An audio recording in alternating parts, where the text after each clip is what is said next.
Hello everyone, আজকে অন্যান্য দিনের মতন একটা সিম্পল তরকারি নিয়ে চলে আসছি। আজকে একদমই নর্মাল আমি একটা সবজি করব।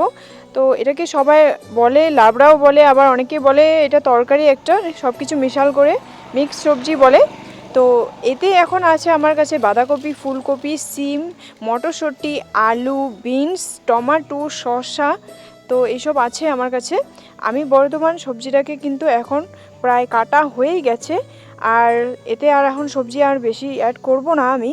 আর এর সাথে আমার কাছে আজকে আছে যে বতুয়া শাক। এই বতুয়া শাকটাও কিন্তু আজকে একটু ভাজি করব। তো তারপরে এখন সবজিটাকে যখন আমার ধোয়া হয়েই গেছে, তো সবজিটা কিন্তু আমি রেডি করে নিয়েছি। আর ওদিকে কিন্তু কড়াই গরম হয়ে গেছে, এখানে কিন্তু জিরা ফোড়ন দিয়ে দিয়েছি। আজকে আমার কাছে 5 ফোড়ন ছিল না, যদিও আমি জিরে, আদা আর লঙ্কাটাকে কিন্তু এখানে সুন্দরভাবে দিয়ে দিলাম। তো এখন এটাকে ভাজাভাজি করার পরে দিয়ে কিন্তু আমি এখন এখানে সবজিটা যে দেওয়ার আছে এই সবজিটা কিন্তু এখানে দিয়ে দিলাম। তো এখন এই সবজিটা দেওয়ার পরেই কিন্তু নুন আর যে হলুদটা আছে আমি ঢেকে দেবো।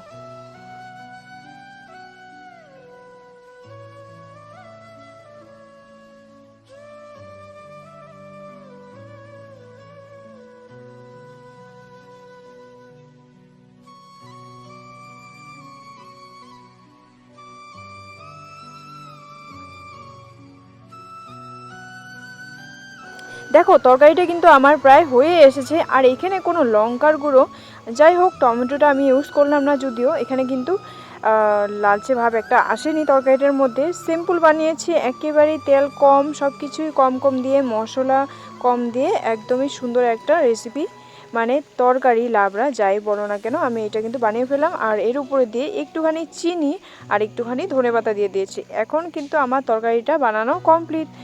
চলো বন্ধুরা, এর সাথে আর কি কি আছে আমাদের আজকে মেনুতে।